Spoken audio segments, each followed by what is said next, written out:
Good evening, everybody. How are you guys doing tonight?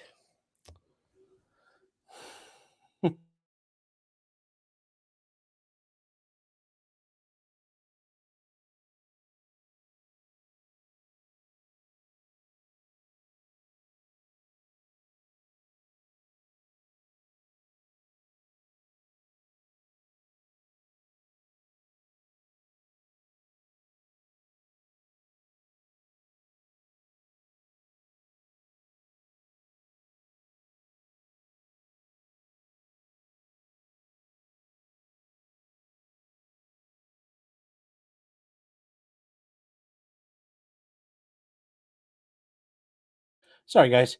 There's a tag on the back of my shirt still. A little weird when I sat down. I thought I noticed something. So, yes, I am sorry about earlier this week. Didn't mean leave everybody hanging. I thought I deleted the stream off StreamYard. I did. Apparently, I did not click the box to delete it off YouTube. So, I guess you guys were sitting around waiting for a while. Oopsie poopsie.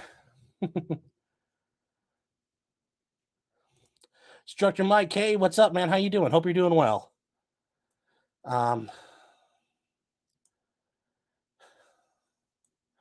So who got first tonight? Let's check that out. Zero Fuck says maybe he actually will be here this time. Hey, you're still first, so that counts. Yes, 75% of well, there's even bigger developments we'll get to in 1 second. There's some really good ones coming up we'll talk about. Daddy Elon is apparently dropping the boom. And it's going to be glorious. Glorious. Oh no. And I guess we'll start with that because it's not really crime related, but I think it's important. You'll watch Chili DeCastro instead. Hey, at your own risk. At your own risk, mon frere.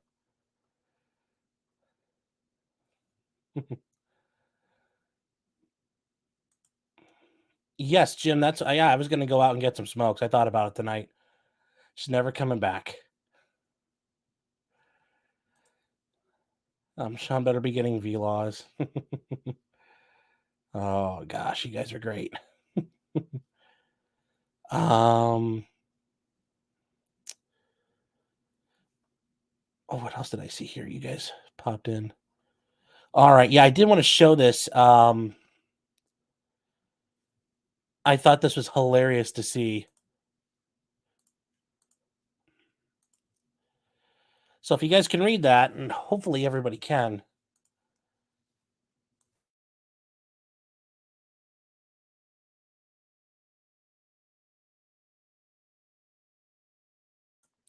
Apparently, Twitter just alerted all employees that effective immediately, all office buildings are temporarily closed and all badge access is suspended. Well, this is looking really good, guys. I mean, if Miss Dingading, if you can't read it, there you go. So yes, all buildings are closed, all badge access is suspended. And Twitter is losing their minds about it. So, oh, it is beautiful, you guys. It is so beautiful. Just mwah. Just loving it. Yes, bald eagle jerk. Say goodbye to the wine bars and yoga rooms. Oh, and they're already calling it a fail whale. Twitter's getting so butthurt. Twitter is getting so butthurt about this. And people are just worried. They're congratulating Elon for destroying Twitter. He managed to do it in a series of weeks. And you know what? If Elon does destroy Twitter, that man deserves the Nobel Peace Prize. It's one of the most toxic things in the world. And if he kills it, he is a true saint. He is a true, true saint. Yeah, it's real unfortunate. It's real unfortunate.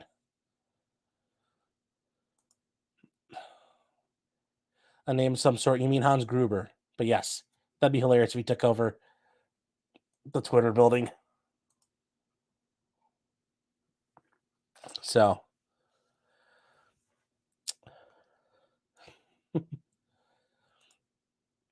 yeah, A-Dubs, is the sushi bar still open? You know, asking the important questions. Asking the very important questions.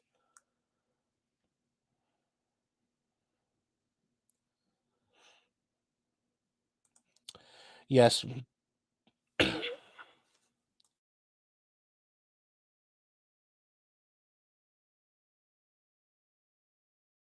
Bass, you're right. Yes. Blow it up, burn it all. Yes. Salt the earth. Dead like the whale wars on Discovery. Whew. Miss Dinga Dinga for $9.99. My neck, my back, lick my pussy and my crack. Lick it now, lick it good. Yes, I did see Brooks, and we're going to cover that. We are going to cover what's going on for our little our young boy Darrell, Pam. We're going to cover that. Metal Matt says, thanks for the content while I paint loophole scopes. Good. Very nice. All right. Well, it's been a couple of minutes. So, yes. Darrell. The saga's over, kids. If you aren't aware, he got 6 consecutive life sentences. Plus, like, a couple hundred years total. So, he ain't getting out. He's doing all day and all night, as some of the guys would like to say. So, yeah. Happy trails.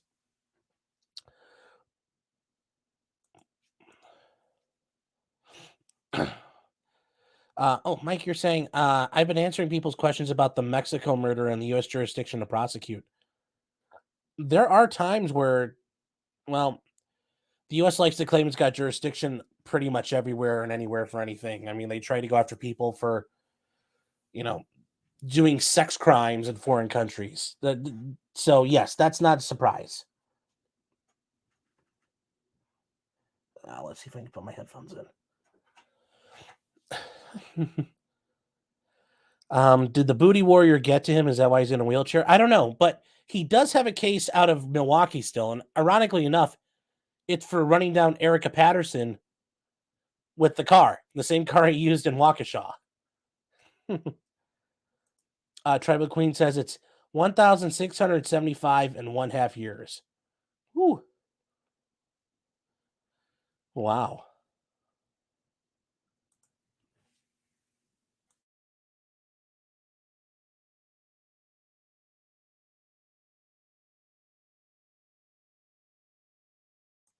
Can he still appeal? Yes, he can still appeal. Yep, he can. He can definitely appeal. So let's see. Why is he going back to Judge Darrell again tomorrow? Not sure. It's not going to be. It's not going to be like, oh, hey, we messed up. Actually, the jury said not guilty. They just wrote it really small. We didn't see it. You're free to go, sir. It's not going to be anything like that. So he'll have a tough time there.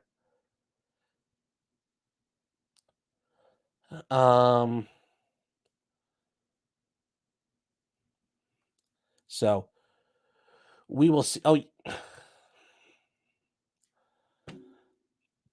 yes, they're going to say you're right. It was jurisdiction all along, Darrell. You win.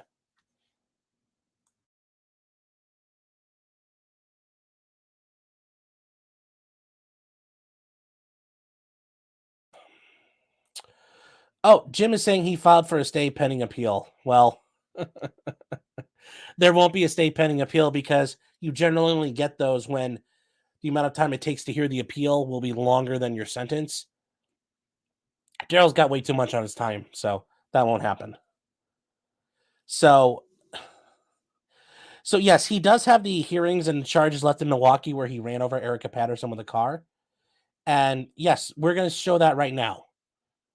So let's fire up let's fire things up here and we will show Darrell.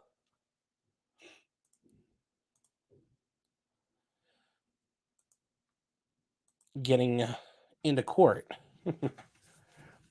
And you'll notice something very interesting for Darrell that's going on when I play this. There will be a very interesting thing. So here we go.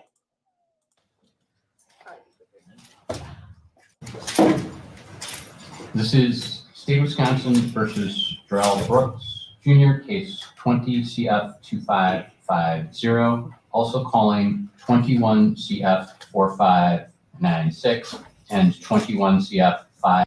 Notice these two guys at the table next to Darrell. He's got attorneys. You go through all of that, and then for this dumb bullshit level felony, where you're going to get charged with some level like vehicular assault, you now you've got the attorney, so you're not going to fire him now. Come on, dude, go for broke.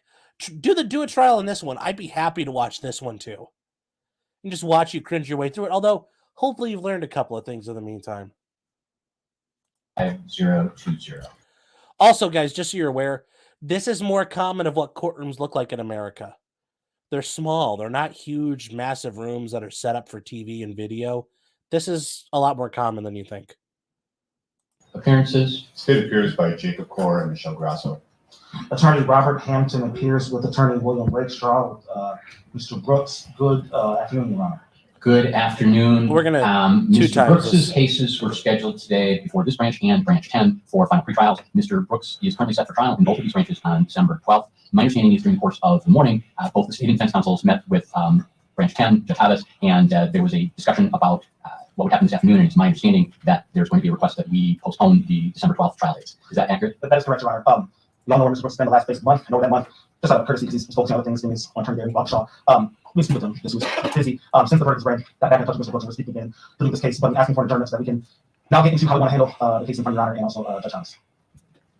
Mr. Core and Mr. Grasso has taken a position on this request. No, Judge, given the circumstances, I don't think the state is going to object. The state would have been prepared on December 12th for these matters, but given the circumstances and the defense's inability to prepare, we're not going to object to the adjournment. All right. At this point, And that's a fair reason why they can't have the trial right away. He spent the last, month doing all this crap in Waukesha, and he,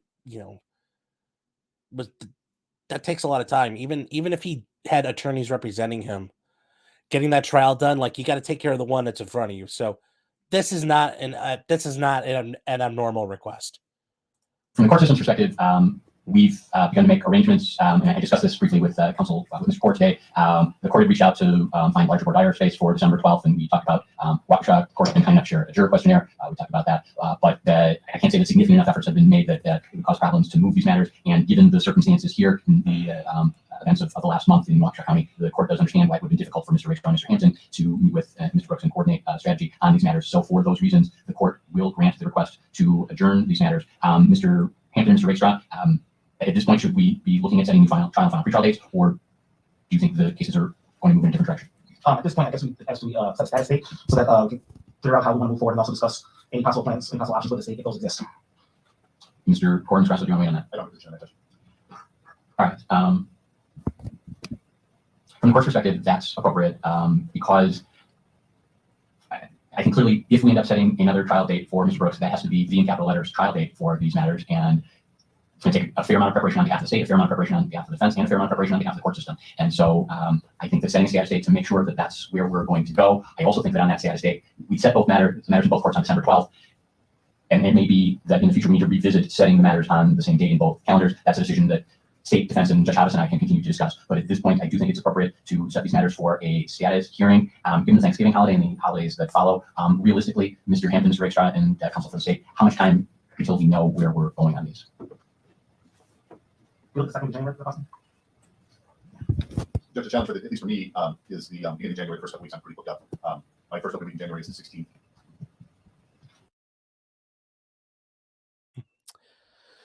Okay, so that's it, guys. I mean, it's just a little bit of what was going on there. It was a pretrial.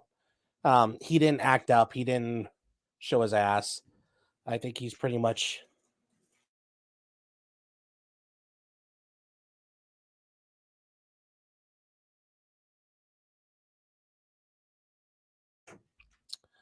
So, yes, he very likely was resisting going to court. Who paid for these attorneys? I don't know. It could have been any number of things. They might be court appointed, more likely. They are court appointed. Joadster T says this case is before the parade. Yes, this occurred before the parade. He got bonded out of jail for all this stuff and then went to the parade. So this is the prior one. There are a couple comments here I wanted to get to, though. Bass, will he run over people with the wheelchair? I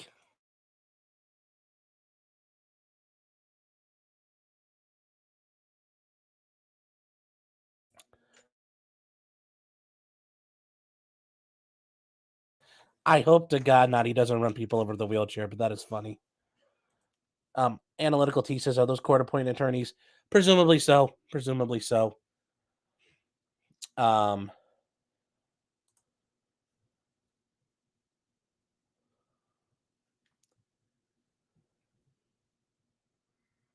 Yeah, he was strapped up, so... Jim, you're asking, why wouldn't the state just nolli prosequi, which means dismiss this case, because he's never getting out anyway? They're just wasting taxpayer money by going through this process. I mean, yes. Does this change anything? No. But why would you do this? Well, you have a victim. He ran her over with a car. You know, there is something to say that they should be able to say in Milwaukee County, we will hold you accountable for the crimes you do commit. And I think that's a fair statement. It's a fair way to do it. Because otherwise he kind of gets away with that one. And I don't, I can understand the city, the officer saying that's not fair. And Erica Patterson probably wants to see him punished. So I could easily see them doing that. Gene Williams saying somebody hit 25 police recruits today with a police car in Cali. Yeah, I heard about that. That was that was kind of interesting. Especially that one seems like it's a very obvious attack, given that it was the wrong way down the street. Hold on one second, guys.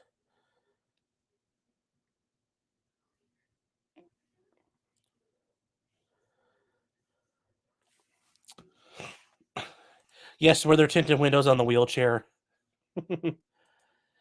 And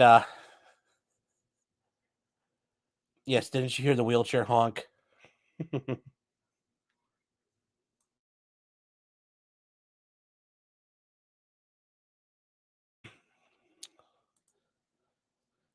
Pike saying, I have no love for Brittany Griner, but let's trade Brooks for her.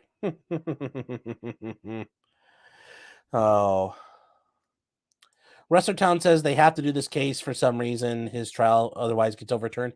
That could theoretically be an issue, but I still think it comes down to the Milwaukee County DA saying, no, in our county, we're going to prosecute you for doing shit like this. And I think that's I don't think that's an abuse. I think that's a fair way to handle things. So, yeah. So,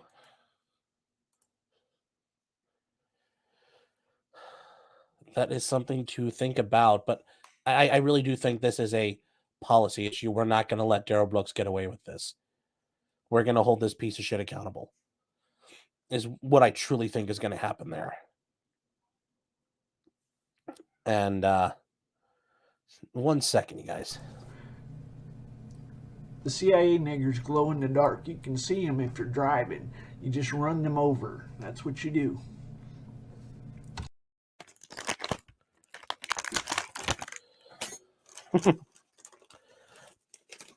Sorry, I had to open up a cough drop bag here.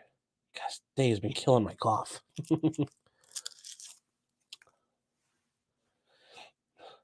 Yes, his attorney said trouble with the transportation. Well, there is, because they got to get him back, and the Waukesha court's going to want to hold on to him so they get their trial done.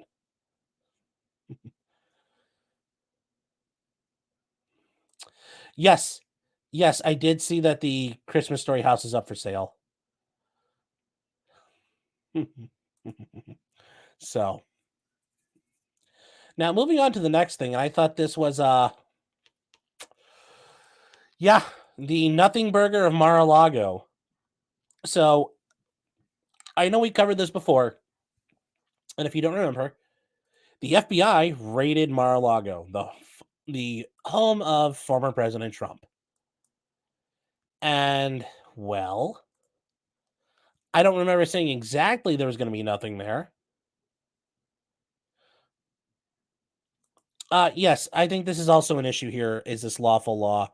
Milwaukee's got to save face for rolling Brooks out days before the Waukesha parade. Mm-hmm. Yes, yes.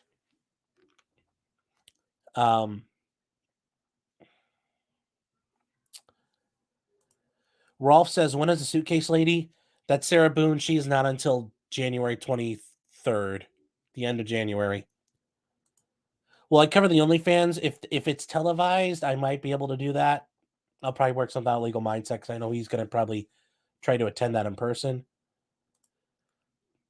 Holmes gets sentenced tomorrow. Elizabeth Holmes does get sentenced tomorrow, but that's in federal court, so we won't know what happens. So we'll see. But moving on to this, guys. Not going to say I told you so, but I kind of told you so. Notice nothing ever got leaked.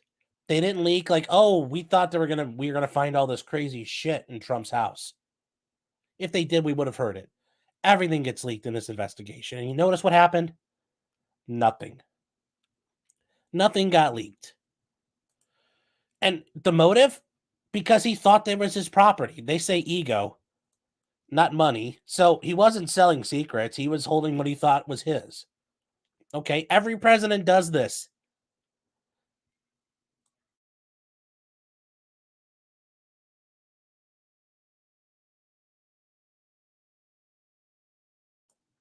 Every president has an issue with their presidential records.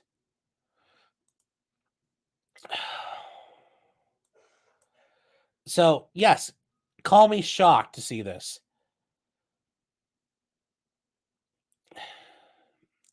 So, yes, federal agents and prosecutors have come to believe former President Trump's motive for allegedly taking and keeping classified documents was largely his ego and a desire to hold on to materials as trophies or mementos, which every president does, according to people familiar with the matter.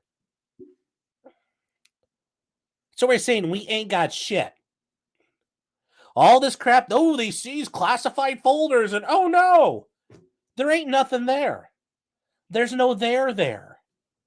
I think I said that before when we reviewed the warrant when it got released. The warrant affidavit was just pure bullshit. There's no way none of that was going on. Oh, I believe he's holding, special defense material. No, you fucking weren't. The FBI agents lied. 100% they fucking lied. But there's...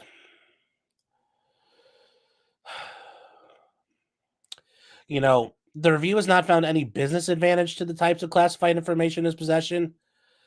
FBI interviews witnesses so far also don't point to any nefarious effort by Trump to leverage, sell, or use the secrets. Instead, he was more motivated by a basic desire not to give up what he believed was his property. Yes, he is presidential records. He's allowed to keep them. Yes. My nuclear codes, yes.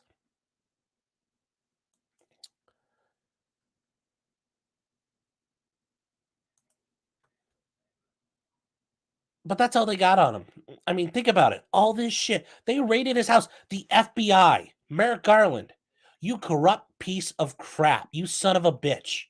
Lean the DOJ. Oh, I make sure the people are impartial. You signed off on this.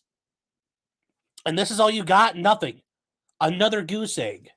We've got him again. Part 34,272. And once again, nothing. No bombshells. The walls aren't closing in.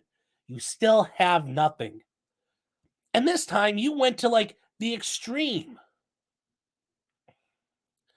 I mean, Jesus Christ. And the FBI won't just come out and say it. They have to leak it. Why? Because they're leaking bad information now.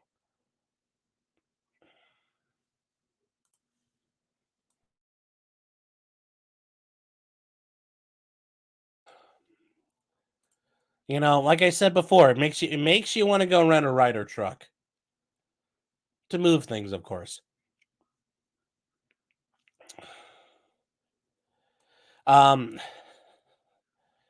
Several advisors said that each time he was asked to give documents or materials back, his stance hardened. Imagine that, because they kept probably asking. Sorry, my guys, my voice is probably going too.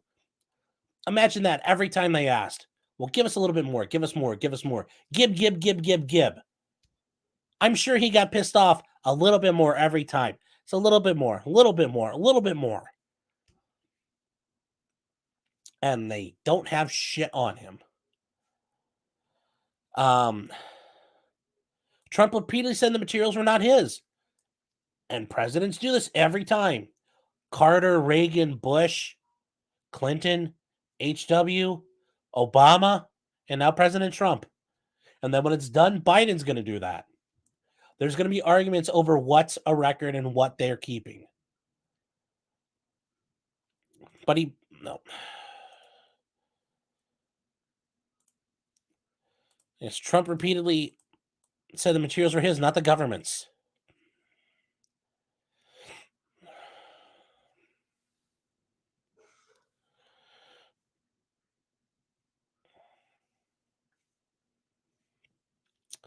Now, this doesn't mean the investigation's over.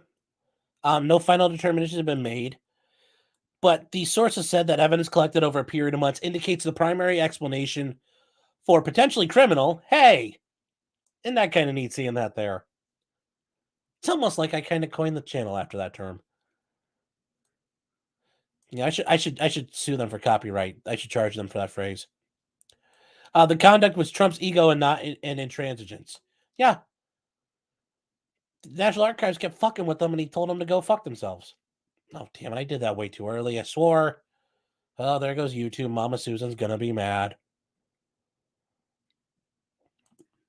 Yes. Rex Chapman's probably seething. Tribal Queen 905 says Obama took 2 warehouses worth, I heard. Yeah, they all take tons of them. They take tons of them. Tons of them. So. Happens all the time. And to think about it, guys, you know, when you see the presidential libraries, it's full of their documents and papers. So they take tons of them. Think about how big these presidential libraries are if you've ever been to them. The Clinton libraries, the Bush libraries, the Reagan library, the Nixon library. There's tons of papers in there. They're massive storage facilities. So that's not that rare.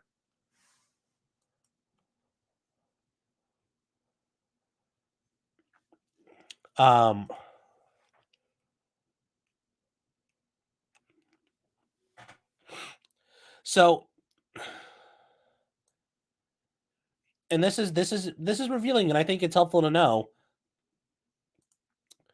The likely motive is speaking an element of determining whether or not anybody around him committed a crime or should be charged with one. But as a practical matter, motive is an important part to determine how prosecutors assess a case and whether or not they'll file charges. Also, motive is a big part in what a jury sees. Are they going to see this? Oh, Trump was being an evil villain? Or are they going to see a guy who was getting fucked around with and got pissed and had a legitimate defense to all these things? You know, a jury's going to see that and not be sympathetic to the government. So, yes, I don't think anything's going to happen with this.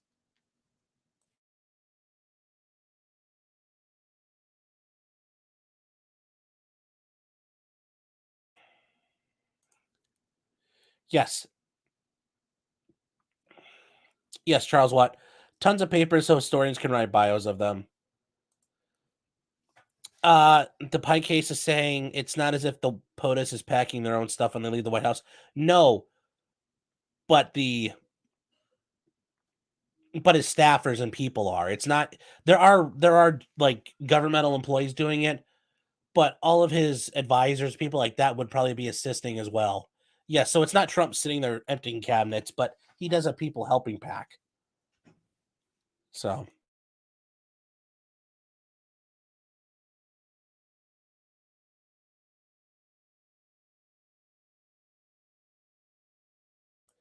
Uncle Bubba says, will he get those papers back? I don't know. I have a feeling probably not.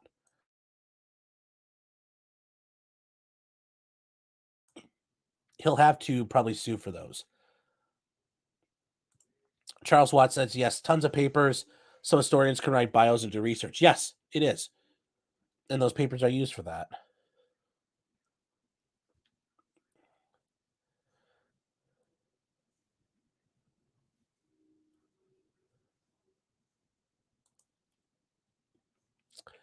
Did you see my 2 questions I asked for your no-show show? No, I did not. So, oh gosh, I got to go back up to the top. All right, what did you ask here? All right. Oh my gosh. Going all the way to the top. Answer your questions. Okay, I see Willie's show tonight. I think he owes us. Well, yeah, I'm here. I'm giving you my beautiful face and a smile. And I don't see your other question. Sorry. I only see the one. So.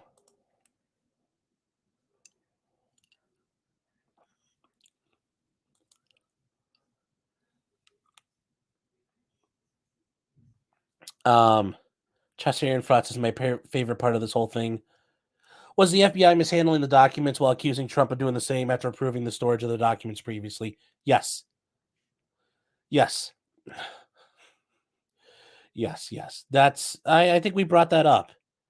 That is a violation of that, and their redactions weren't approved. So whoever posted that, I think, violated confidentiality laws as well.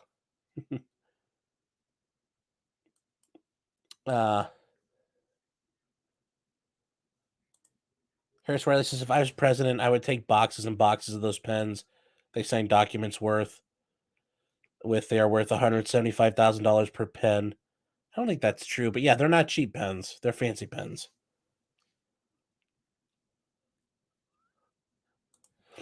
Okay, so your question is, when Darrell Brooks was in his summer home, that's what I call the timeout room the judge put him in.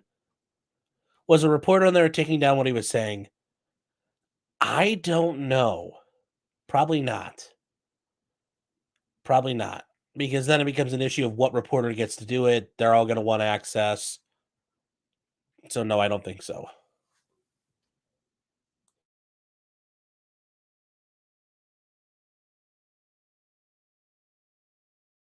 Number 2, is there an automatic appeal for Brooks as the attorney appointed? You generally have an appeal by right to the first level of appellate courts. So in Ohio, if you get convicted at the felony level, you can appeal to the District Court of Appeals, and there's 13 District Court of Appeals in Ohio.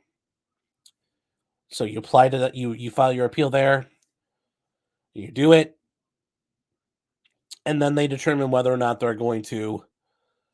They find out whether they affirm the convictions, reverse in part, reverse completely, whatever it is they want to do. They make their ruling. After that ruling, generally you go to your state Supreme Court. Now, for most states, it's not an appeal of right anymore. You have to convince them to take your case, because with every state, it's much like the federal U.S. Supreme Court.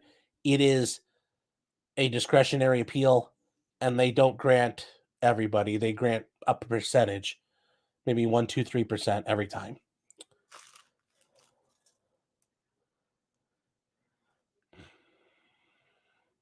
So,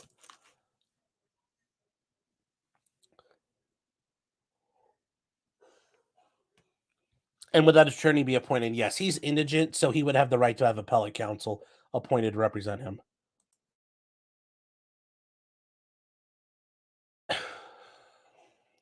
Okay.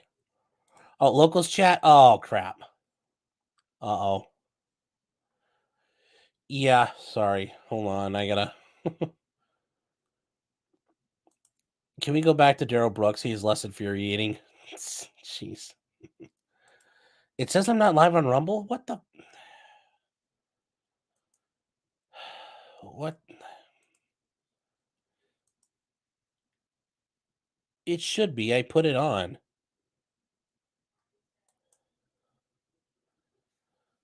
Is it saying okay? Now it's saying it's live.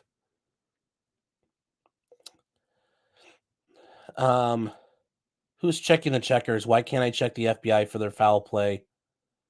What makes them better and what can they hide? Yeah, no, I agree. You know, who checked, who watches the watchers?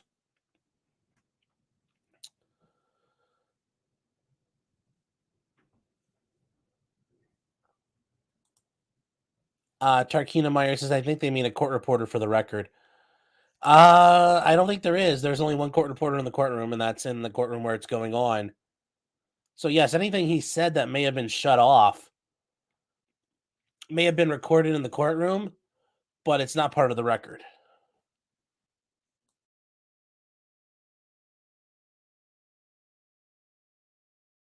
Geez, I'm going to drink some tea after this show. Locals chat, yeah. I'll set one up real quick too, guys, while we're at it. Oh.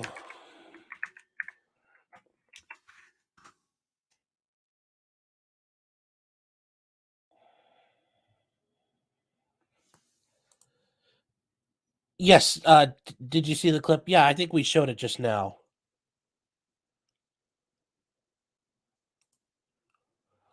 Ms. Mo says it was said during the trial that a second court reporter was in the naughty room when books was banished. Oh, all right. Maybe they did. I would hope so, but I didn't see anybody or know anybody.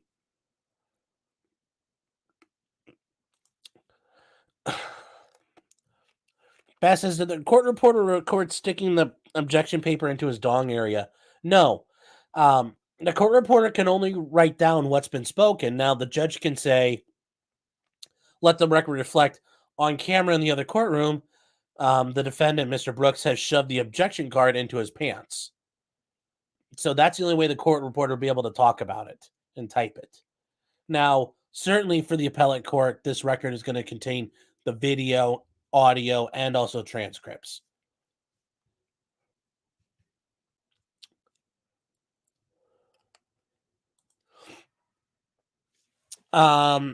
Jim is saying, I'm wondering about the appeal angle for him seeing that she was representing himself, and when she removed him from the courtroom, he had no representation in the courtroom.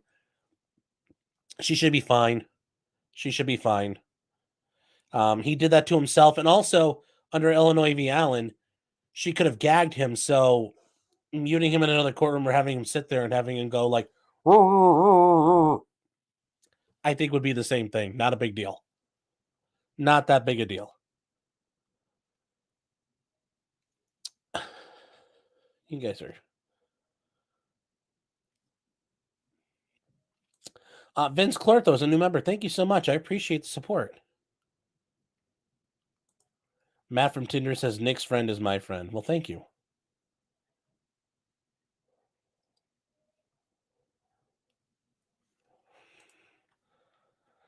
All right, I gotta set up this locals chat. Here we go.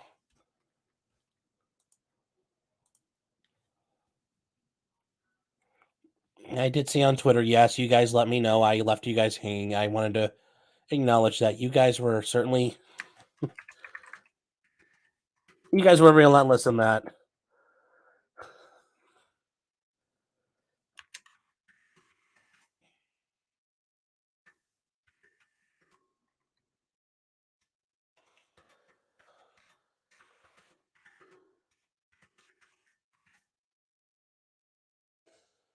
Oh, hold on. Upload a photo. Oh, wiener pic is too big. So I guess we'll just put this one up instead.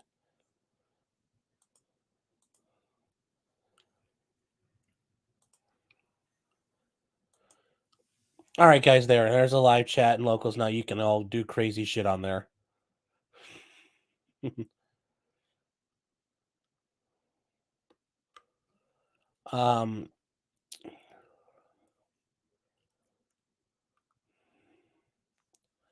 Rumble's live and strong. Good. I'm glad it's working.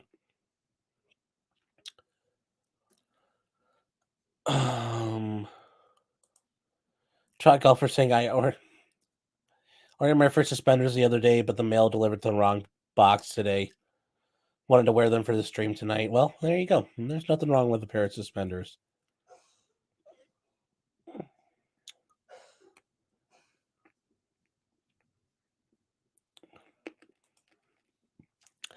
Jim, you're right. Illinois v. Allen was not involving a pro se defendant, but there probably isn't an analogous case. That's about as close as it can get, because I don't think there is a similar case to go by. But the judge, I think, was well within her power and well within her rights to do it the way she did it. So I think they'll akin muting him just like gagging him.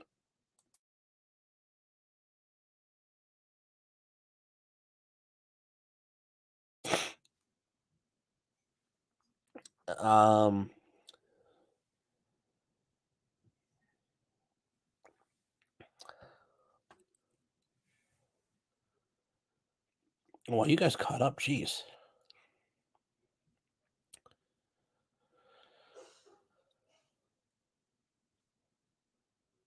Sean, I look tired. No, I feel fine. I feel fine. Didn't mean to look tired, but oh well. But yes, there we go, guys. Anyways, what are we moving on to now? Oh, what's next on the list?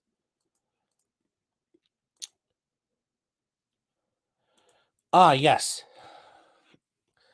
Interesting thing. I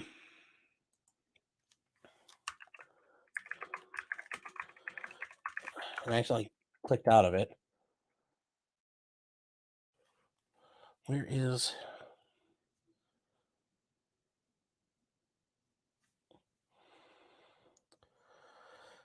that one?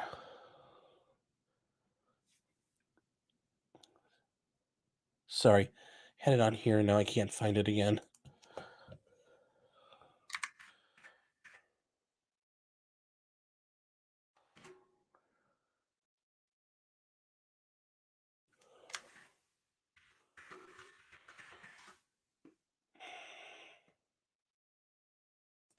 So this is just interesting from the aspect about it. Let's see here. Why is this? There we go.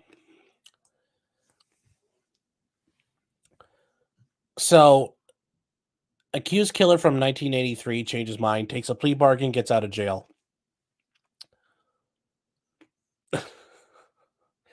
Yes, I what are these fucking ads? I have ad blocker on. Why is it not working? Doesn't that look weird? It just the title.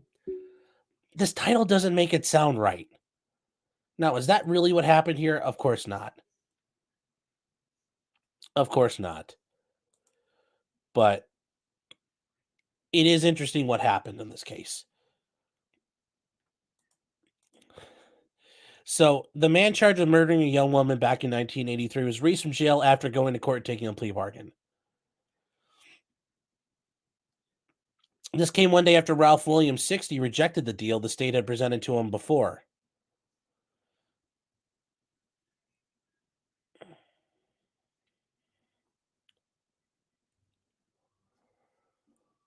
So, it is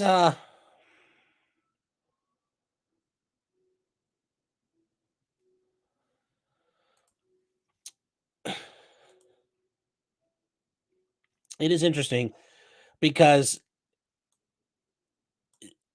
this woman was Carla Lowe. She was found beaten and run over on a road in Delray Beach. And they think Williams killed her while she was waiting for the train. Williams had had a change of heart and pled guilty to armed manslaughter. But since then, he got it's for a 1-year charge. He got sentenced to a year in prison, but got credit for the year he already served. So, and the reason why is he's been in jail since he was arrested back in November. So yes, he pled out, and yes.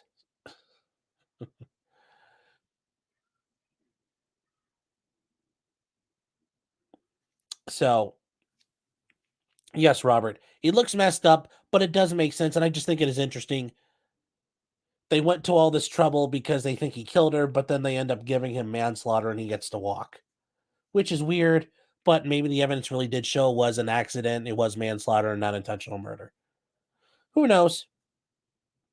But I do think it's funny that how that worked out.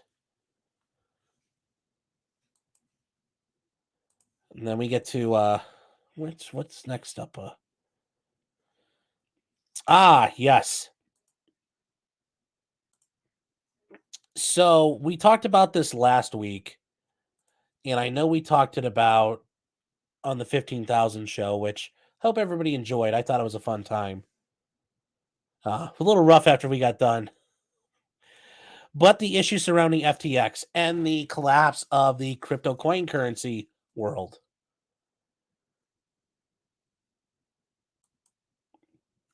So if you guys don't remember, FTX was a brokerage, and it was headed by Sam Bankman, who is a 30-year-old doofus. This guy here. And was living in the Bahamas. And all the money disappeared. Billions of dollars just, poof. Where'd it go? I don't know. All gone. So FTX collapsed. Well, it's caused a lot of problems. It's gone to BlockFi, which is an even bigger brokerage and group. And you can see they're worth $20 billion. $20 billion.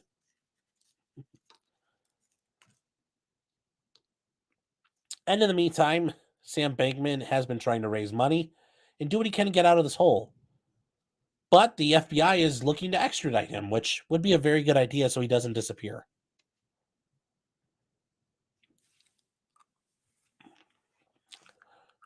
But I will also just point out, and this is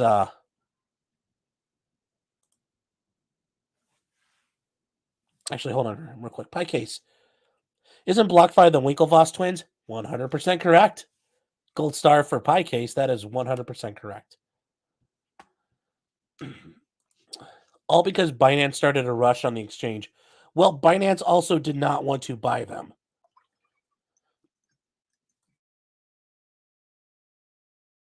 It's mainly because Binance said, sorry, we're not getting involved. Binance knew better.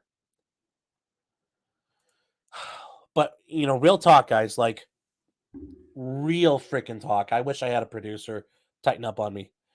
So, big question here. Damn it, I wish this would work right.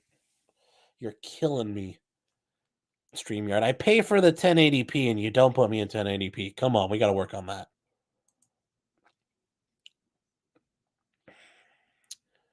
Wasn't it interesting? We learned about all the FTX stuff, and then there was the issue about that errant missile into Poland. That was a really good diversion, don't you think? Especially after we learned Ukraine had sunk in a ton of aid money that we gave them, and they went to go gamble it on the FTX market. It's almost like that money was meant to get funneled out to other people and laundered, you could say, back to the U.S. government and actors inside the U.S. government. That's just me. What do I know? Binance has some issues too. They do, but in comparison, they're far more stable than FTX.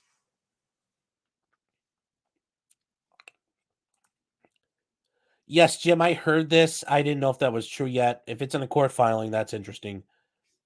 Yeah, the Bahamian government forced Bankman to hack into the back door of FTX and transfer money out after the filings. I bet because he took a lot of the Bahamian government's money and put it in there. And was scamming them too. Yes, he was the third largest donor to Biden. Over $50 million to his super PACs.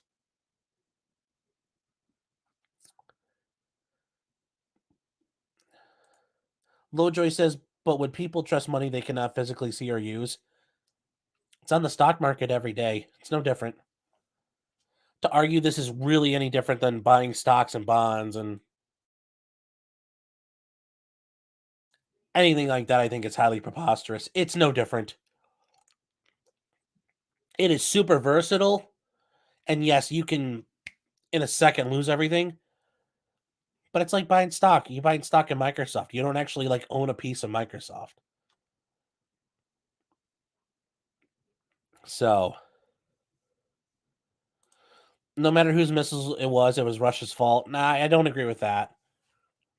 Ukraine is still responsible for what they fire. And if, Vasily and Ivan are sitting there drinking and getting, wasted, and they start chucking SAMs off, they got to make sure they have the target. And I doubt they were even shooting at a real radar contact. And the missile just crashed into Poland. So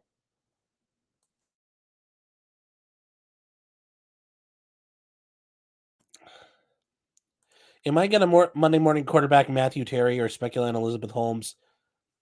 I'll probably talk about Elizabeth Holmes tomorrow.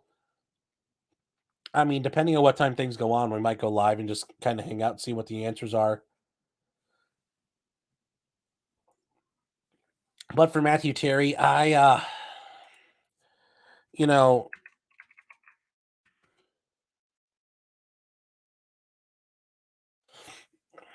mean, he got a life sentence, so I mean, there's not a whole lot there. The jury just decided that's their call. And speaking of a life sentence,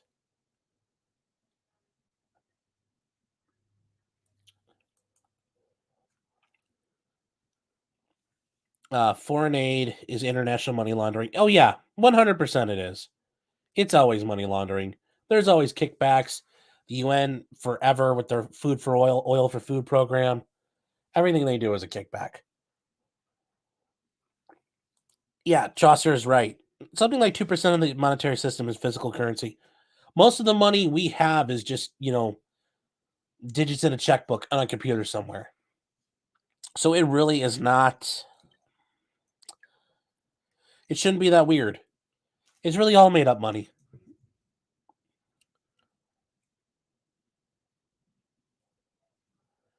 Tucker C says hit the like button. Oh, yes. Always hit the like button, please.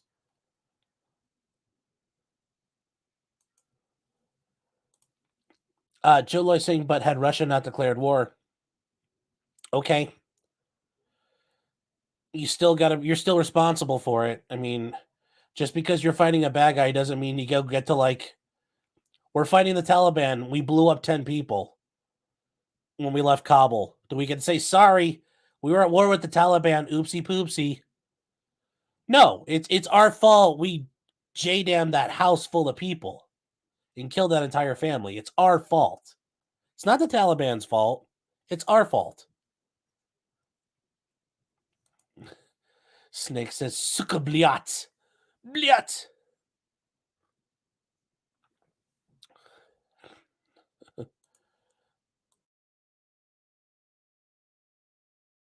Yeah, Zelensky just wants to know activating once World War III. Yeah, they are. We're creating a monster in Ukraine, and I don't think people are going to really understand what we've done by the time this is over. We're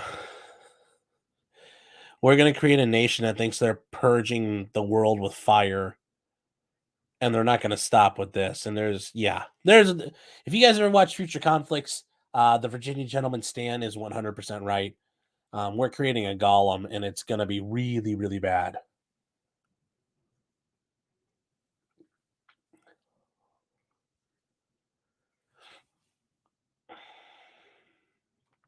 Was a Reichstag missile? No, I don't think it was. They saw a fake echo or a fake return probably on their radar screens, and because they're probably not well trained, they cranked off a rocket, and it just you cranked off a rocket out into the ether, and because it's Warsaw Pact equipment, it kind of sucks. So it didn't self-destruct, and it just went. The easiest Hanlon's razor once again. Don't attribute to malice what stupidity probably did. Jim is saying he was actually the largest Dem donor when you had all the PAC and dark money that was going around. He probably was, but for what we can document, it was at least 50 million. But yeah, that wouldn't surprise me. There's even more out there. Guys were $16 billion, so yeah, I could see him dumping tons and tons of money. Was there a decision on Matthew Terry? Yeah, he got convicted and the jury recommended life. So he did not get the death penalty. Rita heading to work. Sean and my abandoned family. Jeez. Andrew's son says, "Did you finish that dog trial?" No, we have not gotten to that point yet. We finished up day 2, and there's apparently 4 more to go. So we'll work our way through that at some point.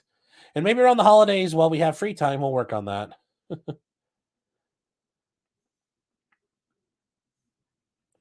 So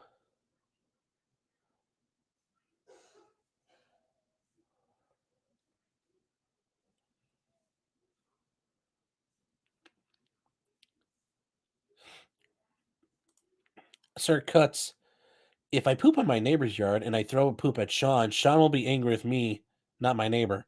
Exactly. At some point, you are responsible for your actions. It doesn't matter what somebody else did. Golem, not Gollum. Oy vey. Sorry. Yes, J-Rock. Oy vey, shut it down.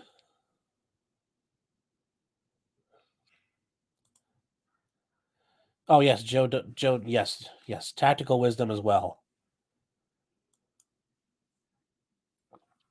There's like 1 billion. Oh, there's a lot more than 1 billion missing in Ukraine. And now we've got U.S. military personnel inspecting weapon stocks to make sure it's all there. We wouldn't do that if we thought if it was all staying there. So poor pooper. Ooh, sorry for somebody's pooper.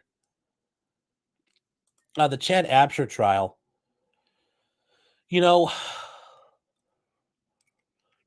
Not the whole trial, but his cross. I did finally watch it. Holy cow.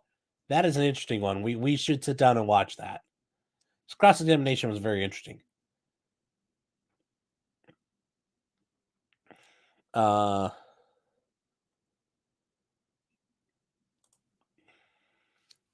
Yes, Jim, you're right. The S-300 missile system does have an automatic self-destruct, but like I said, you're dealing with Warsaw Pact equipment.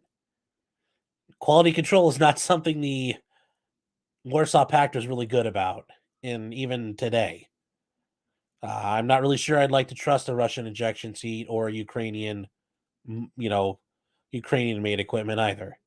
I'll stick to Western equipment.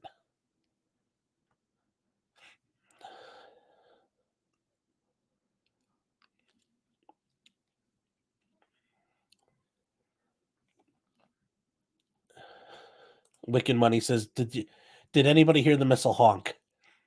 Oh my God.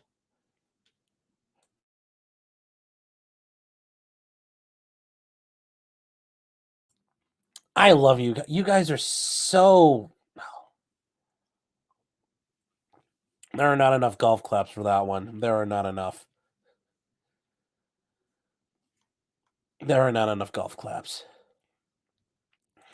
Is Matthew Terry sentenced with or without parole? Oh, given his first-degree murder, no, he's going away. Pretty sure it's without parole. Because just like Nicholas Cruz, first-degree intentional homicide, it's without parole. Oh,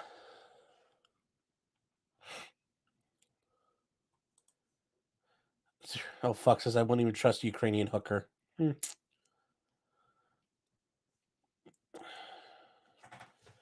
Thoughts on Kevin McCarthy becoming Speaker of the House?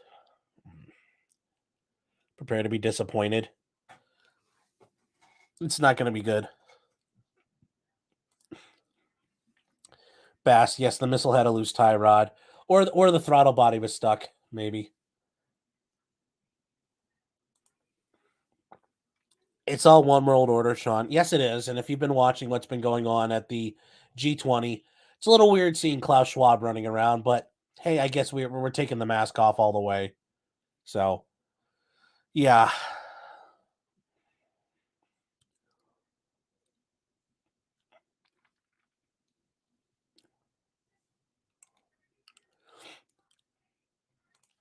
Dark Lotus says Ukraine is a strategic global commodity choke point. NATO ain't stupid all the time.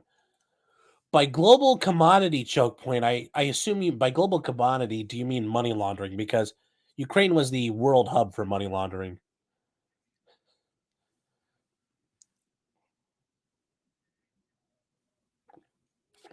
Is there news on Griner? Yes, she is going to a fairly strict gulag camp, so she'll have fun with that.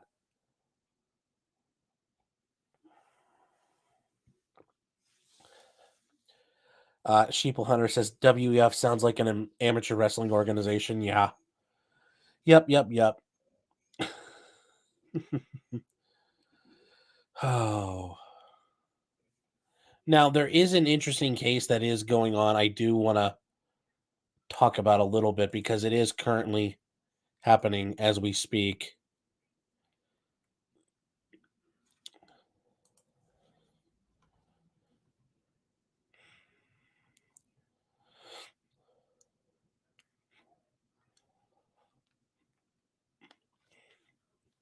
And that is the case of Kenneth Smith. We're going to bring that up now. And we can talk about Griner in a second if you guys really do want to talk about her. There are some articles and information about the place where she's going. It sounds like it kind of sucks. Sounds like it sucks a lot. Okay. So, Kenneth Griner is set to be executed in the state of Alabama. Kenneth Griner's case was very interesting. So, he was involved in a contract killing of a woman named Elizabeth Sennett in 1988. She was a preacher's wife. A preacher hired a guy to have her killed, and he hired two dudes. Smith was one of them, and they killed her. The pastor killed himself once the police started looking into things, and then they caught the other three guys. They caught Smith because he had the dead woman's VCR in his house, because he's an idiot. So he was tried for the murder.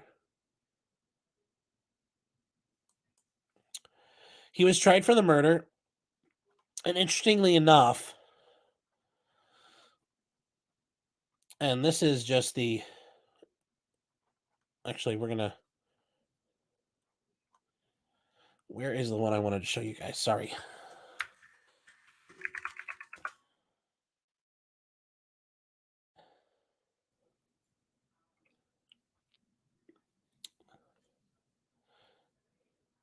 So, typically, when it comes to... Yes, it was the 80s, 1988. So, here's how it works, guys. Typically, when you get a death penalty case, there's the guilt phase. Are you guilty? Yes or no? If you are guilty, then you move on to the penalty phase. Life in prison or death. Well, for a very long time, if a jury came back with death, the judge could say, no, I'm going to order life in prison only. For an equally long time, up until within the last 5 or 6 years,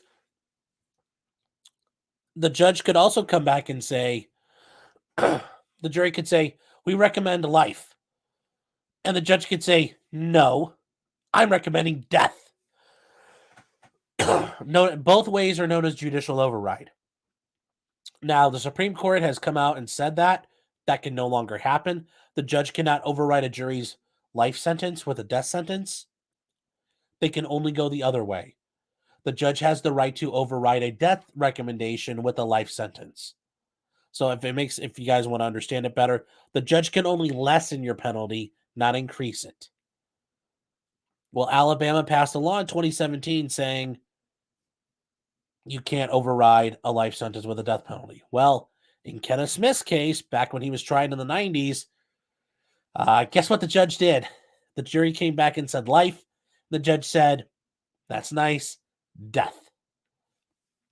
It was interesting because the jury in his case voted 11-1 for life. Almost everybody in the jury said life. And the judge knew that, and he still said, yeah, you know what, death. So he's been on death row. And he's set to be executed today. And we're going to get to that.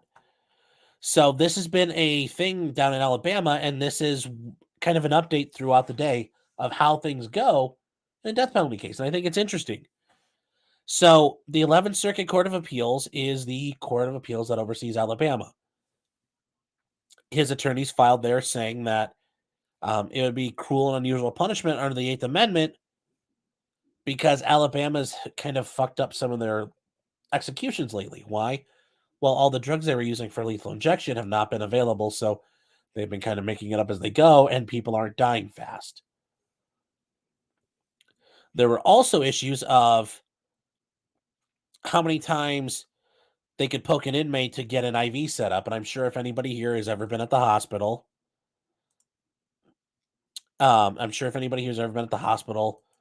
you've had a nurse or them saying they can't find an IV. I've had it happen to me before, and you're just like, you have to let there and say like, "Ow, it's okay.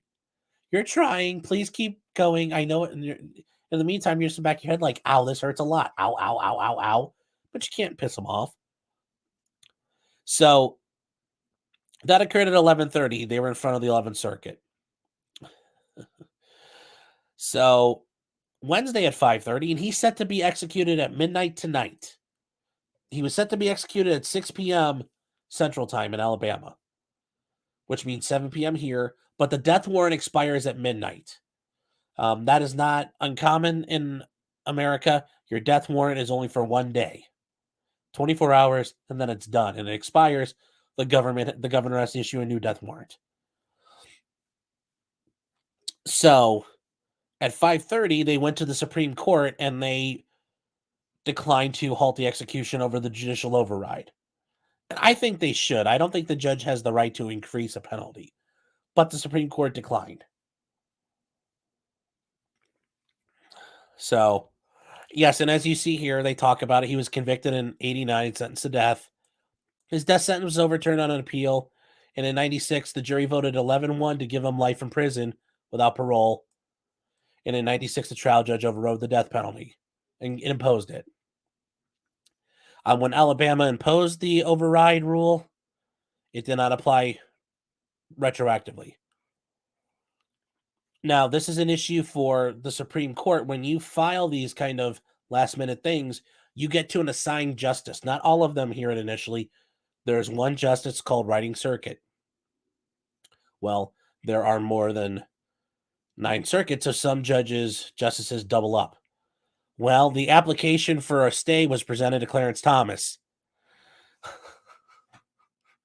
But to his credit, if you don't like Clarence Thomas, and he's a very libertarian person, he referred the entire application to the rest of the court. So the rest of the court heard his case and looked at it, and they said they didn't provide an explanation of their decision and did not list any dissenting justices. They all said, "Meh." So even Sotomayor, Kagan, everybody said, "Meh." Even the great Ketanji Brown Jackson said, "Meh." So Thursday morning, so today, he refused to comply with a vein examination, which they're going to check your veins to see what's going on, see where they're at, so they don't have to figure this out while you're strapped to the gurney. I don't blame them, though, because what are they going to do? Kill him? I mean, I wouldn't cooperate either. It's like, fuck you guys. You figure it out. So I don't think there's anything wrong with him not complying with that.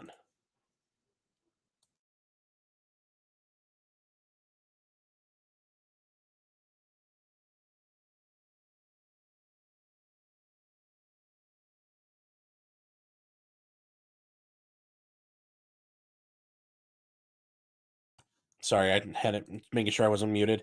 Alan Eugene Miller, who was scheduled for September 22nd, was called up because they couldn't find the IV sites, which is an issue. And he refused to allow them to examine him before the execution. So yeah, he didn't get executed, and that's a way you can kind of stave it off.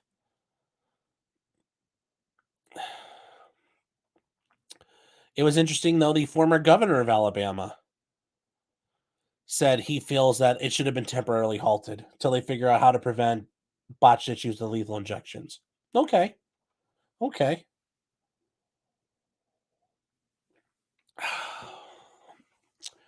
So a lot of people are trying to butt in and get involved.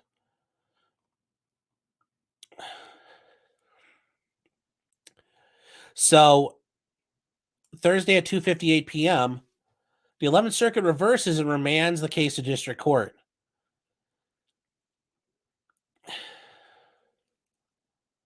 And they claim that it erred in not allowing Smith to file his amended complaint in his lawsuit against the state. Now, he's got a team of attorneys working for him. This is not Darrell Brooks style where he's just making shit up on his own. The 11th Circuit wrote he alleged that the Department of Corrections would have trouble accessing his veins. Now, this is the cool part about this. Dr. Joel Zivit.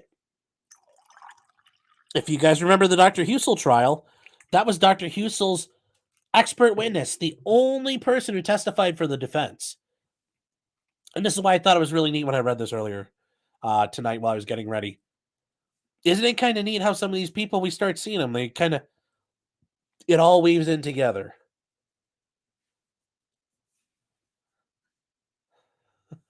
So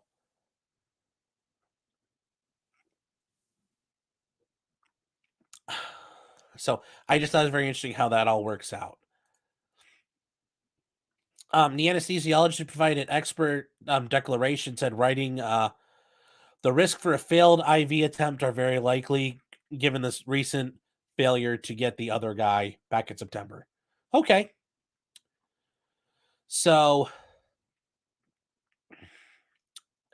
Thursday at 3:45, they filed an emergency stay of execution. They filed a preliminary injunction. And Thursday, the Department of Corrections shared his last meals. So several family members, his attorney, and a spiritual advisor were visiting with him, and he also refused breakfast. So he refused his last meal. Thursday at 5:55, the judge, so this would have been 5:55 in Alabama time, as the execution was scheduled to start. The district court judge denied the motions for a stay and injunction and said it's his fault he took his time in not filing it. So, too late.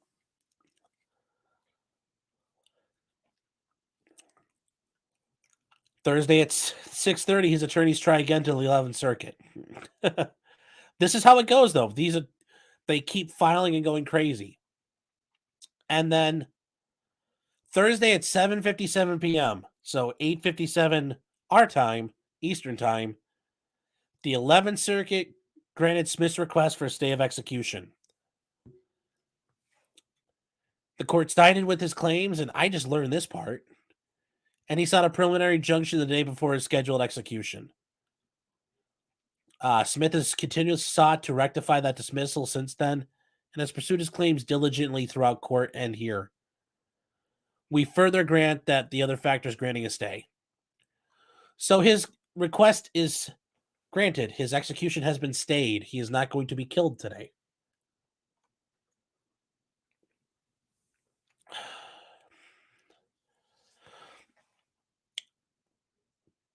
So he is not going to be executed today. What did happen, though, right before with 4 hours before his death warrant expires at midnight, the Alabama Attorney General's office appealed the stay to the U.S. Supreme Court.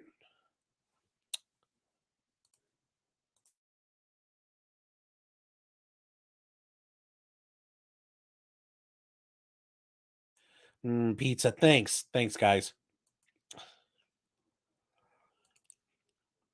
So remember, both sides get to appeal. So the Attorney General's office said, wait, we really want to kill this guy. Come on now.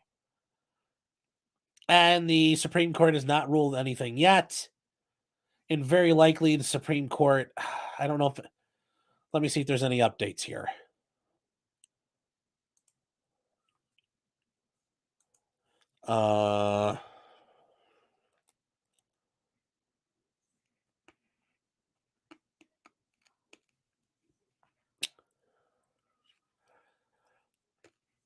Now, that will go back to Clarence Thomas, and they'll probably send it back to the entire Supreme Court. So he could still be executed, but as of right now, he's not allowed to. They can't work on him. He's entirely stayed. But let's say the Supreme Court comes back at like 11:30 and says, "Wait, you can do it." If there's not enough time to perform the execution by midnight, they won't start. And very likely, I doubt they have enough time now. So,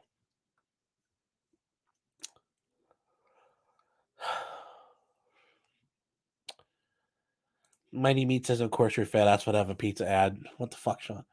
Thank you.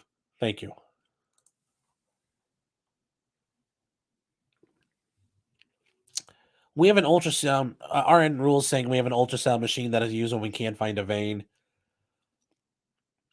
Yeah, but I think these guys will dehydrate themselves and make it even tougher. So, yeah. But I think it's just interesting to see how that process bears out. Yeah, what are they going to do? Put them in the hole? Yes. Very much so.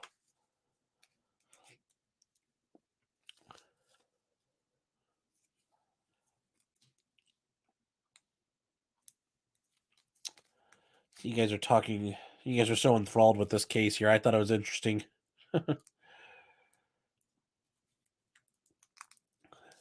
Okay, we're not talking about the diamonds, guys.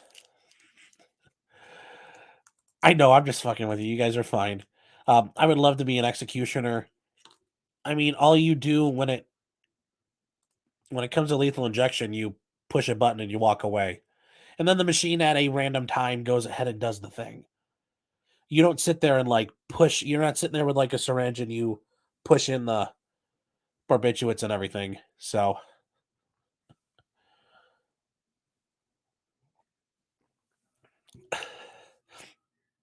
yeah, that's not there. Now let's see what's going on in locals. I'm kind of scared to look. Join the chat. What happened? There better be some nasty shit in here if I had to start this.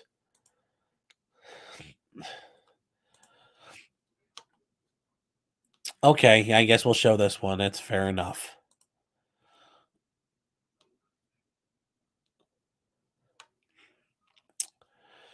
Let's see here. Share screen. Yes, waiting for Sean's day 2 sentencing of Darrell Brooks. Well, yeah, you're going to be waiting. Oh. I don't think you guys are ever going to let me forget that. Harris, you're saying, you brought this up a couple times. Yeah, let's fire it up. Let's look at it. I'll, he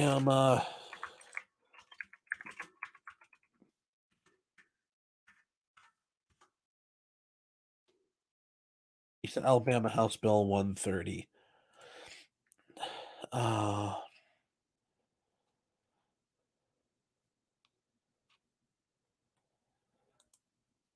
Let's see here. Okay.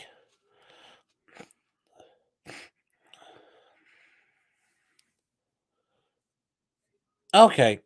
So we're going to cheat and use Ballotpedia here because it seems to be presenting it right.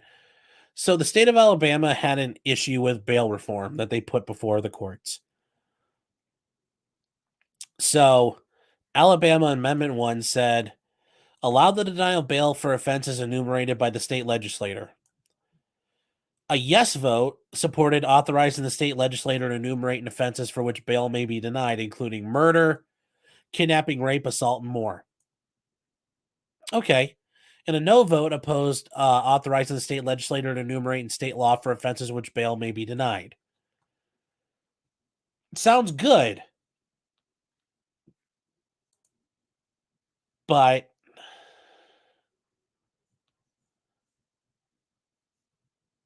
hold on. What are you guys? Holy cow. You guys are.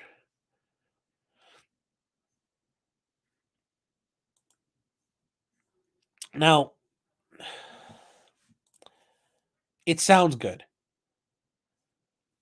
But remember, setting bail is something the court does. Do you want the legislator telling a court what to do? Is that a separation of powers argument? One. Number two, Let's say Kyle Rittenhouse happens in Alabama. Under this statute, Kyle got charged with murder. Okay, Kyle doesn't get out of jail. Sorry. State law says he doesn't get bail. Well, wait, but he's a good guy. Sorry. Murder is murder is murder is murder. Do you really, that's the thing, guys. Pushing laws like this, they sound great. But what's going to happen? What is the unintended consequence of this?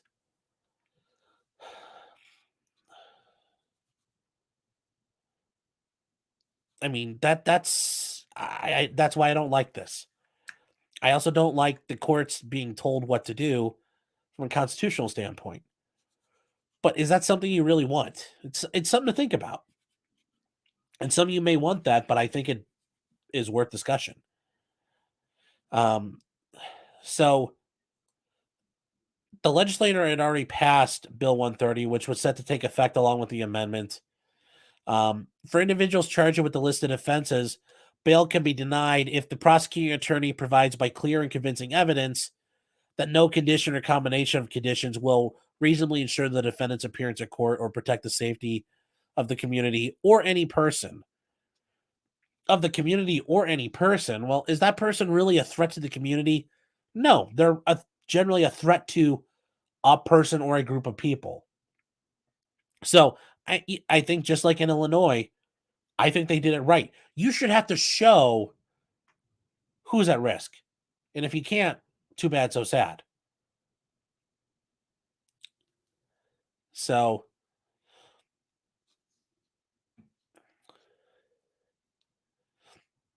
and then here's the issue, I think. You are changing the Alabama Constitution because all persons shall before conviction be bailable by sufficient sureties except for capital offenses.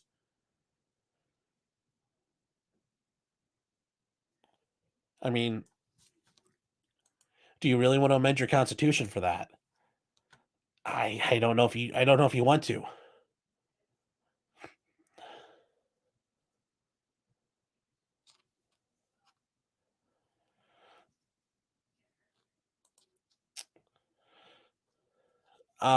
Charles, you're saying for which bail may be denied, not for which bail must be denied, though, Sean. Yeah, but it's going to turn into must, and it's basically going to turn into automatic denials. That's how these laws get used. That's how they get abused. The courts will get lazy. The prosecutors will be able to say, well, the community's at risk. Good enough. Boom, no bail. So,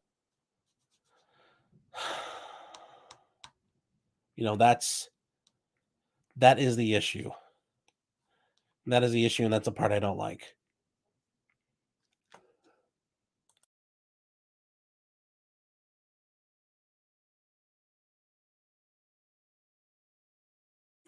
Aaron Will says the Titans are beating Green Bay. Oh no, Judge Darrell and Sue Opper are going to be sad. So will Judge Borowski. Darcy says, dude in Mexico did 2.5 years for a bullshit case. It was gross. Yeah. Yeah.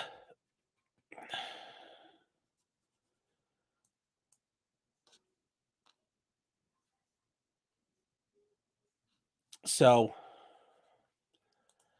Hypershada says, this sounds like a correction for cashless bail. Am I close on that? Yeah. So, Anaya, I think they're calling it Anaya's law. Okay, great. Just like Polly's law, Megan's law, Marcy's law. It sounds really good.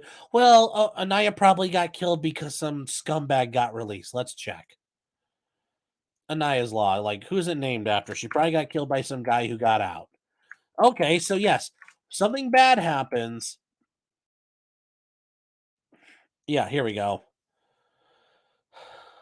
No, I don't care about that. Okay. So it carries the namesake of a Homewood, Alabama native, Anaya Blanchard. What happened to her? Okay, so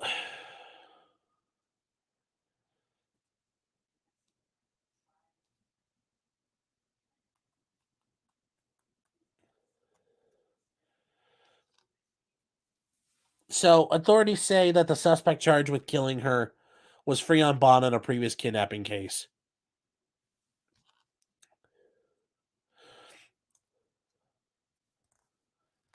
So, I mean, yes, when bad things happen,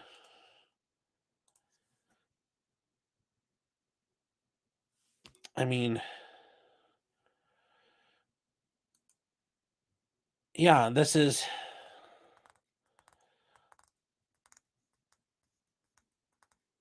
and it sounds great, but here's the issue. Like, oh no, somebody died and it really sucks. Okay, great. Oh no, somebody used an AR-15 and shot up a school. We got to do something. This is no different than that. Something bad happened. Yes. Do we need to rearrange the world? Bad stuff happens. Sorry, it sucks. It does. Does that mean we're going to go through and fuck with the entire system to fix it? Is that really what we need to do? Is this drastic action necessary? No. Sometimes bad shit happens, and you have to accept it. It's how the world goes.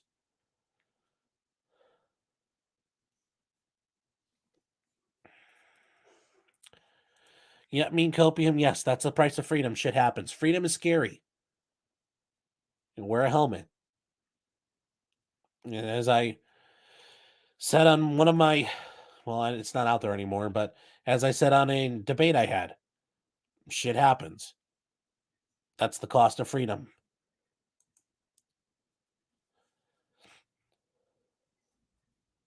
So, yeah, just getting back to it. Bill 130 lists offenses for which bail may be denied. Individuals charged with one or more of the listed offenses were set to have no bail indicated on the writ of arrest and were set to be held without bond until a detention hearing. The list of offenses provided in the bill are, murder, kidnapping, rape, sodomy, sexual torture, domestic violence, human trafficking, burglary, arson, robbery, terrorism, and aggravated child abuse.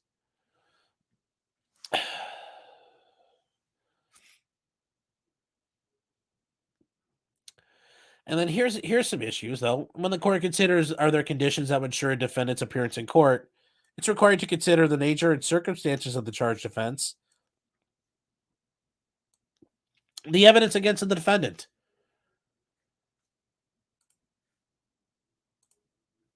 I mean,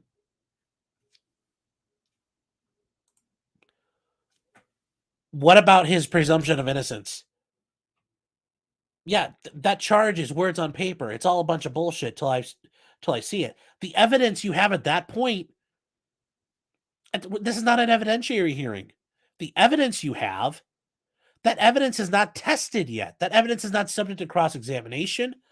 I haven't had a chance to review it. I don't know if it's legitimate. Is it suppressive? They have a statement that can be suppressed. The search, they have evidence of violating the Fourth Amendment, the Fifth Amendment, the Sixth Amendment. Oh, well, that's evidence. Okay. I haven't been able to test any of that evidence yet. Why do you get to use it? How does this work? Once again, guys, this sounds great. Whoa, we're making sure no more Anayas, no more people get killed like Anaya. Great. Does that sound like a way you want to do it? Not to me. Not to me.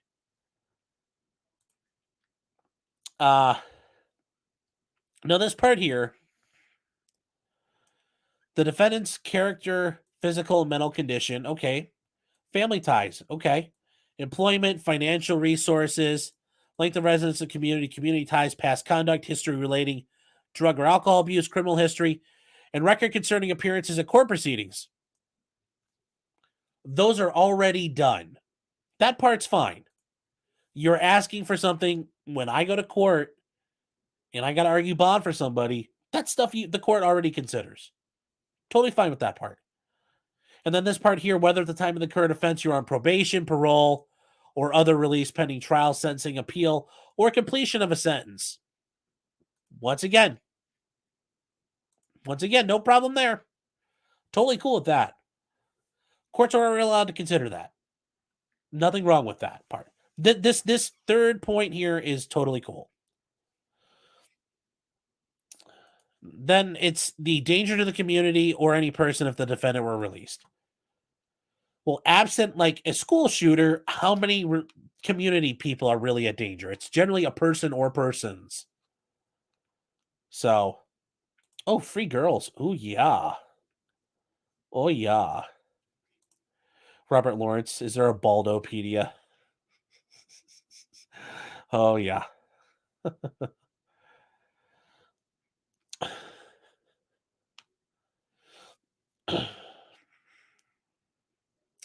So, Mighty Meat, you're saying, should we not correct the laws or holes in the laws, though?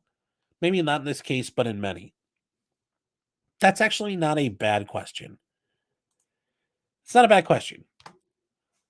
But how do we fix those laws? How are we patching those holes is the problem. You know, once again, you want to do something, but at what cost are you going to do that? Sure, we can tighten up laws. Okay, great. But how? And what will those effects lead to?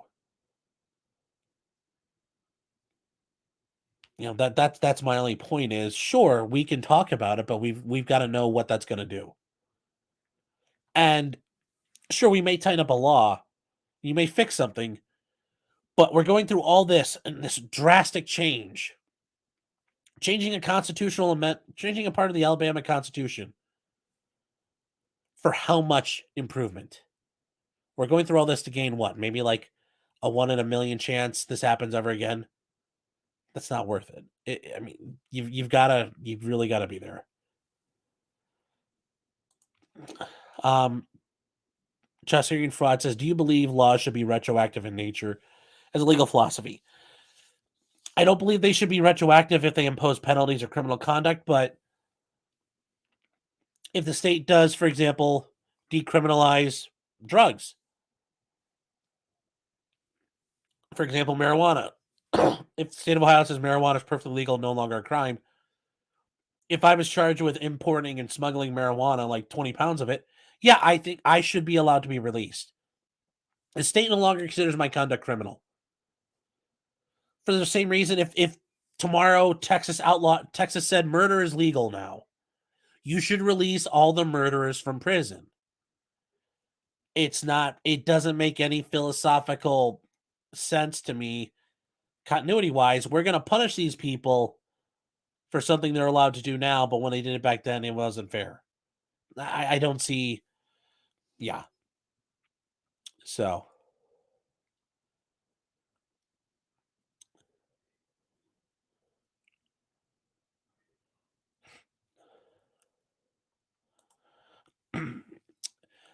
Jim Satala is saying, I like the part at the bottom that says nothing the defendant testifies at the detention hearing can be used against him.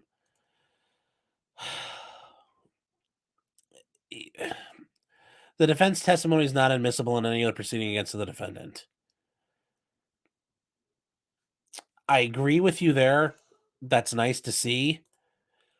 But anything he says, you know they're going to take notes on, and they're going to try to figure out a way to shoehorn that in later. So I mean, it sounds good, but I wouldn't trust the government anyway. And remember, there's always going to be, let's say this prosecution brings it up during trial. Is that going to be a mistrial? No. And is it going to be found to be fatal error? Probably not. They'll say, oh, harmless error. Who cares? So, yeah.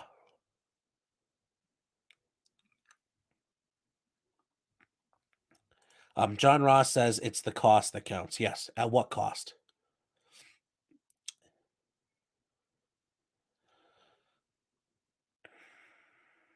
Orson Squares, do I think the 19th Amendment should be repealed for the good of the land? Yes.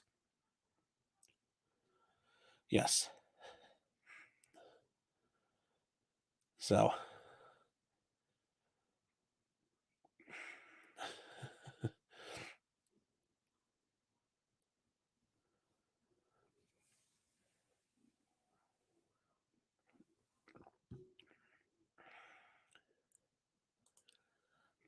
Oh, here. Sneck says no lawyers trust the government besides activist ones. No, even the activist ones, they only trust the government if they think the government's acting on their behalf. Otherwise, they'd flip around and be against the government.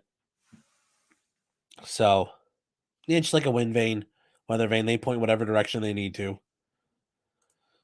Orson Square saying, "Beast." Joe Loy for £5 sterling. The King sterling. Thank you very much. I appreciate that.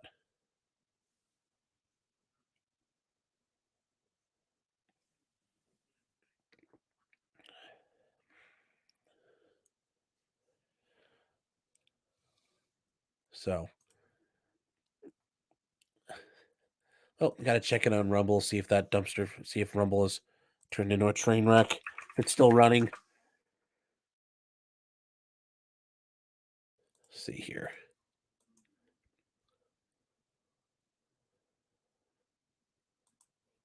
Oh, 41 watching. Thank you guys. 29 Rumble likes. Thank you. Hit that plussy. I appreciate it.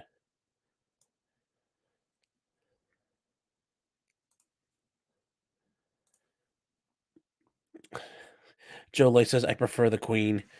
Yeah, but you're kind of stuck with kings for a little while at least. At least 2 generations.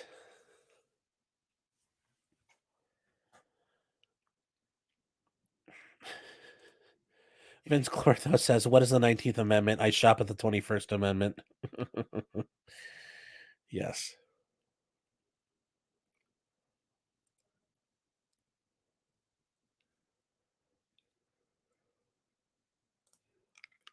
Matt from Tinder says, "Rumble's getting traction." Bye, y'all. Yeah, guys, if you want to watch me here or on Rumble, wherever, wherever you are, I appreciate it. So, it's 11 o'clock already. Well, guys, I hope this has been a great night for everybody.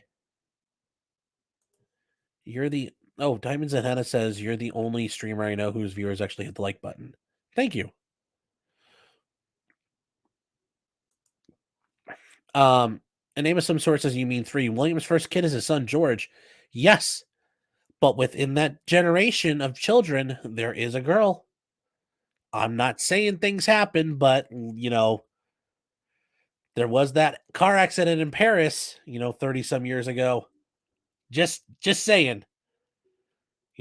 Monarchs have pitted against each other.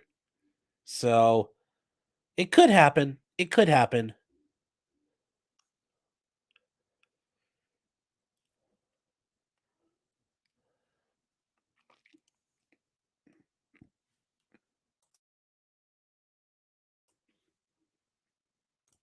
Yeah, 3, like I said, there's the Charlotte. It's Charlotte. That's her name.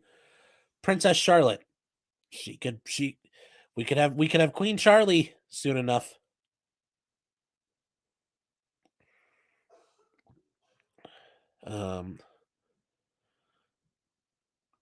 Wait, where are we?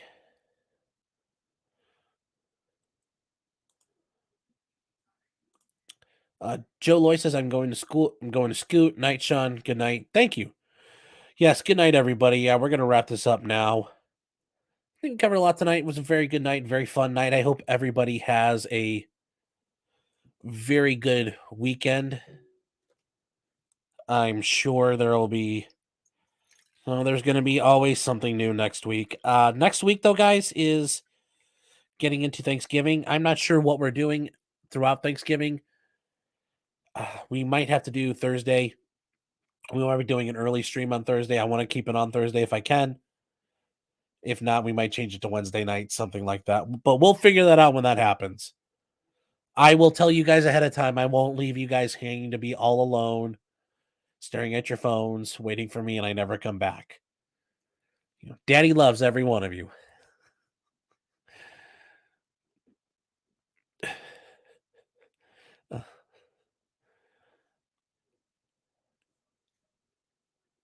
Sean, no, don't. The bread is done. The house smells wonderful. Oh, I hope it smells very good there. Hope it's good bread. Come on, 3 more hours. Yeah. Oh. No, not tonight, guys. Not tonight. Oh, Brent for 19.99. Thank you for a chill evening, Sean. Thank you very much. I appreciate it. Appreciate the support. Let's see here.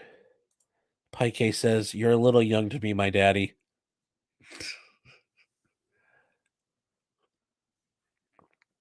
Age ain't nothing but a number, to quote the great R. Kelly.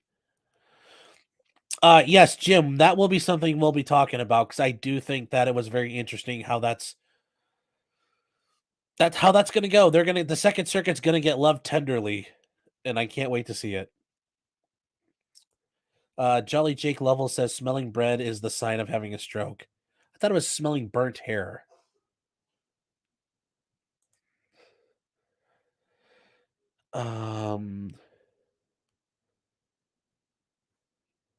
Darcy says my daughter's coming home from college. Oh, awesome. Hope you guys have a great holiday. So, oh, Jolly Jake saying it's burnt toast. Ah, it's burnt toast. Okay.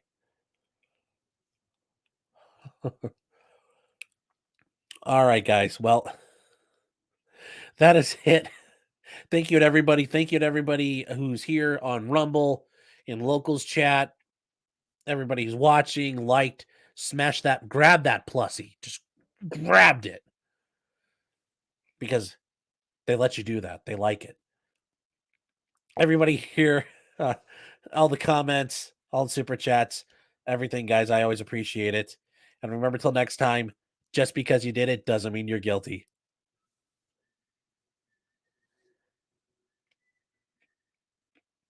Love me harder, Daddy.